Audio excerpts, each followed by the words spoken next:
పైకి లీటర్లా కనిపించే ప్రతి ఆయిల్ ప్యాకెట్ లీటర్ కాకపోవచ్చు, కానీ ఫ్రీడమ్ ఆయిల్ ప్యాకెట్ లో మాత్రం ఖచ్చితంగా లీటర్ నూనె ఉంటుంది. నమస్తే, నేను Keshav. Welcome to Suman TV. Dilsukh Nagar bomb బ్లాస్ట్లకి సంబంధించి తెలంగాణ హైకోర్టు ఫైనల్ జడ్జిమెంట్ ఇచ్చింది. గతంలో ఎన్ఐఏ ఇచ్చినటువంటి తీర్పునే హైకోర్టు సమర్థించింది. దీంతో ఈ బాంబ్ బ్లాస్ట్లకు పాల్పడినటువంటి వ్యక్తుల్లో 5గురికి మరణశిక్ష విధించేటువంటి పరిస్థితి ఉంది. ఇక లీగల్గా దీనిలో ఉన్న ఆప్షన్స్ ఏంటి, వాదోపవాదాల విషయంలో కోర్టులో ఏం జరిగింది, ఈ అంశాలను విశ్లేషించే ప్రయత్నం చేద్దాం. మనతో పాటు హైకోర్టు అడ్వకేట్ కరుణాసాగర్ గారు ఉన్నారు. కరుణాసాగర్ గారు, నమస్కారం. నమస్తే సార్, ఏంటి ఈ కేసు? ఏంటి, చాలా రోజులైంది. 2013లో ఇన్సిడెంట్ జరిగింది, కొన్ని ప్రాణాలు పోయినాయి, దాదాపు 130 మంది వికలాంగులైనటువంటి పరిస్థితి. బాధిత కుటుంబాలు ఇప్పటికీ కూడా వాళ్ళు బాధపడుతూ ఉన్నారు. సో కేసు తేలడానికి ఇన్నేళ్లు పట్టింది. ఎన్ఐఏ కోర్టు ఇచ్చిన జడ్జిమెంట్ మళ్ళీ హైకోర్టులో విచారణకు వచ్చింది. ఇప్పుడు ఫైనల్గా హైకోర్టు ఎన్ఐఏ కోర్టు జడ్జిమెంట్నే సమర్థించింది.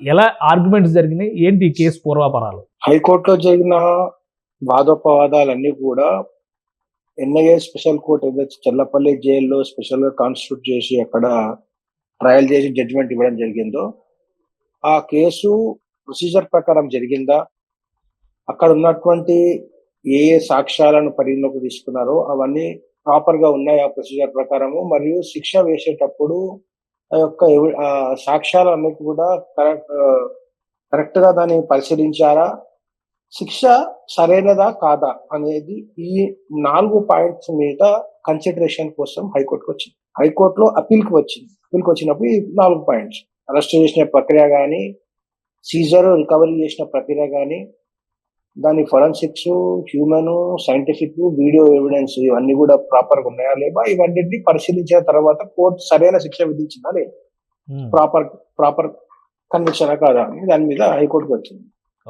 హైకోర్టులో కూడా కోర్టు 2013 ఫిబ్రవరి 22 తారీఖు రోజు ఏదైతే బాంబ్ బ్లాస్ట్ జరిగిందో, ఆ బాంబ్ బ్లాస్ట్ జరిగిన తర్వాత పోలీస్ వాళ్ళు ఏ రకమైనటువంటి ఇన్వెస్టిగేషన్ చేస్తారు, దాని తర్వాత ఎన్ఐఏ దాంట్లోకి వచ్చిన తర్వాత పరిగణలోకి వచ్చిన తర్వాత ఎన్ఐఏ ఎట్లాంటి ఇన్వెస్టిగేషన్ చేసింది, ఏ సాక్ష్యాధారాలు సేకరించింది, ఎక్కడెక్కడి నుంచి సేకరించింది, ఎంతమంది విట్నెసెస్ ని ఎగ్జామిన్ చేసింది, సిసి కెమెరా ఫుటేజ్, అక్కడ ఐఈడి ఇంప్రూవైజ్డ్ ఎక్స్ప్లోజివ్ డివైజెస్ ఏవైతే ఉన్నాయో దాంట్లో అమోనియం నైట్రేట్ ఎక్కడి నుంచి సేకరించారు, దాంట్లో ఏ రకంగా ఐరన్ బాల్స్ ఇవన్నీ పెట్టడము, ఇదంతా కూడా ఎక్కడెక్కడ ఈ బాంబుని ఎక్కడ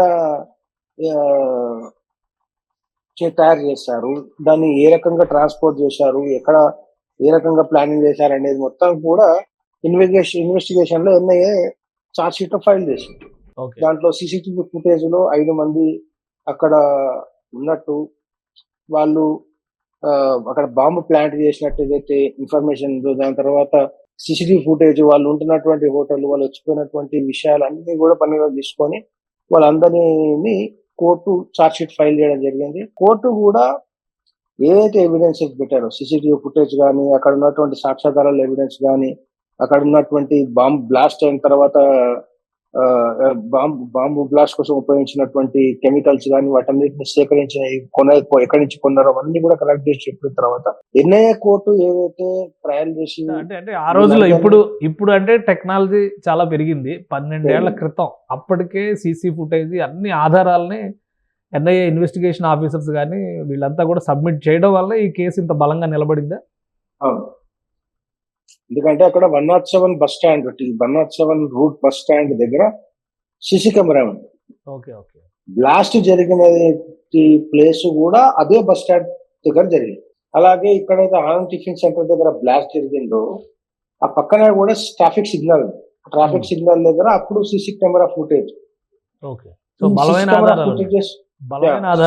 ఫుటేజెస్, వాళ్ళ యొక్క వాళ్ళు పర్చేజ్ చేసినటువంటి ఈ నెయిల్స్ ఉంటాయి కదా, మూలలు, నెయిల్స్, ఈ ఐరన్ బాల్స్, బేరింగ్స్ లో వాడే బాల్స్, ఇవన్నీ కూడా అమోనియం నైట్రేట్ తో కలిపి, కాపర్ వైర్ తో కలిపి ఇంప్రూవైజ్డ్ ఎక్స్ప్లోజివ్ డివైస్ తయారు చేశారు బ్లాస్ట్ కోసం టైమర్ పెట్టి. ఆ బ్లాస్ట్ పేలడంతో ఆ ఒక్క బ్లాస్ట్ ఫోర్స్ కు ఆ యొక్క నెయిల్స్ గానీ, ఆ బాల్స్ గానీ వెళ్ళి బుల్లెట్ ఫోర్స్ తోటి తాకితే అది లీతల్ ఎఫెక్ట్ ఉంటుంది. సో దానికోసం అవన్నీ ఎక్కడెక్కడి నుంచి పర్చేజ్ చేశారు, ఎక్కడెట్లా ఉపయోగించారు, ఇవన్నీ కూడా సేకరించేత క్షుణ్ణంగా తరో ఇన్వెస్టిగేషన్ చేసిన తర్వాత ఎన్ఐఏ వీరందరినీ అరెస్ట్ చేయడం, యాసిన్ భక్తల్ని ఇండియా నేపాల్ బార్డర్ లో అరెస్ట్ చేయడము, దీంట్లో ఉన్నటువంటి ఒక పాకిస్తానీ నేషనల్ ఉన్నాడు, ఒక కర్ణాటక వ్యక్తి ఉన్నాడు, ఒక ఉత్తరప్రదేశ్ వ్యక్తి, వీళ్ళందరినీ కూడా ట్రేస్ అవుట్ చేసి అరెస్ట్ చేసి సప్లిమెంటరీ ఛార్జ్ షీట్ ఫైల్ చేసిన తర్వాత కోర్టు ట్రయల్లో దీన్ని ఎస్టాబ్లిష్ చేసింది. ఓకే. వీళ్ళందరినీ కూడా Nampally Tirumala court, NIA special court తీసుకొచ్చి రంగారెడ్డి కోర్టులో ఉన్న ఎన్ఐఏ స్పెషల్ కోర్టు తీసుకురావడం, ఇదంతా ట్రయల్ కు భద్రతా పరంగా ఇవన్నీ కూడా ఇబ్బంది అవుతుందని చెప్పి చెర్లపల్లి జైల్లోనే ఒక స్పెషల్ కోర్టు పెట్టడం జరిగింది ఎన్ఐఏ. అక్కడ ట్రయల్ చేసి అక్కడ కన్విక్షన్స్ ఇవ్వడం జరిగింది. కానీ ఇన్ని రోజులు ఎందుకు సార్? ఇప్పుడు 12 సంవత్సరాలు అయిపోయింది. బాధిత కుటుంబం 2016లో దీని మీద జడ్జిమెంట్ వచ్చింది. ఓకే. 16 తర్వాత వాళ్ళు దీంట్లో అప్పీల్ ఫైల్ చేసుకోవడము, అప్పీల్ ఫైల్ చేసిన తర్వాత హైకోర్టులో దాని విచారణకు రావడము, అది ఇది కొంచెం టైం టేకింగ్ ప్రాసెస్ అయింది. ఈ టైం టేకింగ్ ప్రాసెస్ వల్ల కొంచెం లేట్ అయి ఉండొచ్చు, కానీ బెటర్ లేట్ దెన్ నెవర్ అన్నట్టు. అంటే ఎన్ఐఏ కోర్టు వేగంగా జడ్జిమెంట్ ఇచ్చినా అమలు చేయడానికి ఇంకా సమయం పడుతుంది. ఇప్పుడు ఫర్దర్ గా ఇంకా వీళ్ళకి లీగల్ ఆప్షన్స్ ఉన్నాయా దీన్ని ఇంకా డిలే చేయడానికి? సుప్రీంకోర్టు కూడా వెళ్ళే అవకాశం ఉన్నది వాళ్ళకు. సుప్రీంకోర్టు వెళ్ళిన తర్వాత రాష్ట్రపతి క్షమాభిక్ష కోసం కూడా వాళ్ళు అప్లై చేసుకునే అవకాశం ఉన్నది. కానీ కొంచెం ఇవి ఇంకా కొంచెం తొందరగా జరిగితే బాధితులకు న్యాయం జరుగుతుంది. 18 మంది స్పాట్ లో చనిపోతే దాంట్లో 3 కాలేజ్ స్టూడెంట్స్ ఉంటే 119 మంది వ్యక్తులు క్షతగాత్రులయ్యారు. నాకు ఇక్కడ నుంచి మేము ఉన్న ప్లేస్ నుంచి జస్ట్ ఒక 4 కిలోమీటర్స్ మాత్రమే బాంబ్ బ్లాస్ట్ జరిగిన ప్లేస్.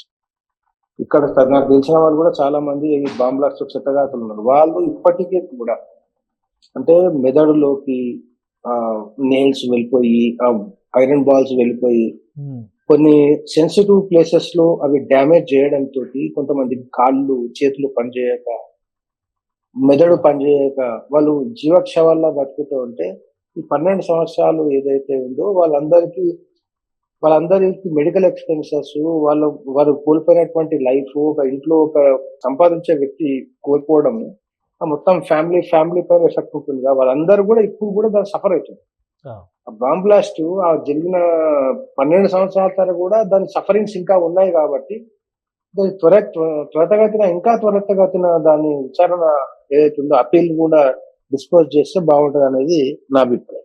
ఇప్పుడు ఈ మరణ శిక్ష విధించినటువంటి వ్యక్తులు అందరూ కూడా పోలీసు కస్టడీలో జైళ్లలోనే ఉన్నారా, లేదంటే?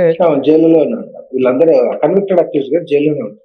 యాసిన్ బత్కల్ కి సంబంధించి కూడా ఇంకా చాలా కేసులు ఉన్నాయి. అతన్ని ఈ కేసుతో విచారించి ఒకవేళ శిక్ష పడితే ఇది అమలయ్యే అవకాశం ఉంటుందా? మిగతా ఆరోపణలు, అతని మీద జరిగేటువంటి విచారణలు, వీటన్నిటి పరిస్థితి ఎలా ఉంటుంది? అంటే ఇప్పుడు ఎట్లుంటుందంటే, ఇప్పుడు ఈ కేసులో శిక్ష పడదు, నెక్స్ట్ వేరే కేసెస్ లో, బాంబెస్ కేసెస్ లో ఈయన పాత్ర ఉన్నప్పుడు, ఈయన అక్యూజ్డ్ ఉన్నప్పుడు దాంట్లో ఇన్వెస్టిగేషన్, ఈయనకు శిక్ష అమలయ్యేంత లోపల శిక్ష పడితే అది కూడా ప్యారలల్ లో నడుస్తుంది. అదర్వైజ్ దీంట్లో కన్విక్షన్ ఇచ్చేసిందంటే అవన్నీ కేసెస్ లో కూడా డెత్ అయింది కాబట్టి అబేట్ చేసేస్తారు ఆయన పేరు. ఓకే. మిగతా కేసెస్ లో కూడా సైమల్టేనియస్ గా ఇన్వెస్టిగేషన్ జరుగుతూ ఉంటది. ఆయన ఈ కేసులో కాకుండా దేశంలో ఎక్కడ ఉన్నా, ఏ కేసులో ఉన్న వాళ్ళు ఉన్నా కానీ ఆ కేసులో ఇన్వెస్టిగేషన్ కాంకరెంట్ గా జరుగుతూనే ఉంటుంది. నాకు తెలిసి ఆయన ఇప్పుడు ఎక్కడున్నాడు, ఏ కేసు మహారాష్ట్రలో బాంబ్ బ్లాస్ట్ లేదన్నా, గుజరాత్ లో ఎక్కడ, ఉత్తరప్రదేశ్ లో ఎక్కడన్నా బాంబ్ బ్లాస్ట్ జరిగిన చోట కూడా ఆయన అక్యూజ్ అయి ఉంటే అక్కడ ఇంకా ట్రయల్ జరుగుతూనే ఉంటుంది. ఇది ఒక్కటి కనెక్షన్ అయితే మాత్రం అవి ఆగిపో. అంటే ఇప్పుడు యాసిన్ బత్కల్ కి సంబంధించిన అంశాలతో పాటు మిగతా పాకిస్తానీ జాతీయుడు కూడా ఇందులో ఈ కేసులో ఉన్నాడు.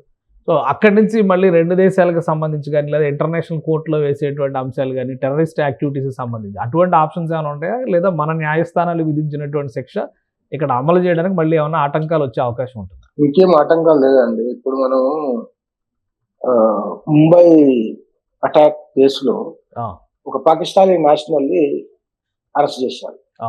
అతన్ని ఇక్కడ సుదీర్ఘమైన విచారణ చేశారు. ఆయన హైకోర్టులో అప్పీల్ చేసుకున్నాడు, సుప్రీంకోర్టులో అప్పీల్ చేసుకున్నాడు, తర్వాత ప్రధానమంత్రి క్షమాభిక్ష కోసం అప్లై చేసుకున్నాడు. ఇవన్నీ అప్లై చేసుకున్నప్పటికీ కూడా ఆయనకు ఎటువంటి రిలీఫ్ లేకపోయేసరికి ఆయనను ఉరిపేయడం జరిగింది. ఆయనకు ఇంటర్నేషనల్ కోర్ట్ ఆఫ్ జస్టిస్ వెళ్ళడం కానీ, ఇంకా వేరే రెండు దేశాల మధ్యలో ఎటువంటి లేదు. ఓకే. ఈ భారతదేశ చట్టాలకు విరుద్ధంగా ఎవరైనా ఏదైనా చేస్తే, తప్పు పాల్పడితే వాళ్ళు ఇక్కడ కోర్టు వాళ్ళను తప్పు అని డిక్లేర్ చేస్తే ఈ చట్టాల ప్రకారమే వాళ్ళకి శిక్ష పడుతుంది. పడే అవకాశం ఉంది. రైట్ అంటే ఇప్పుడు నెక్స్ట్ ప్రొసీజర్ ఎలా ఉండొచ్చు సార్? ఇది హైకోర్టు జడ్జిమెంట్ ఇచ్చేసింది కాబట్టి జడ్జిమెంట్ వీళ్ళు ఎలా మూవ్ ఆన్ అవడానికి అవకాశం ఉంటుంది?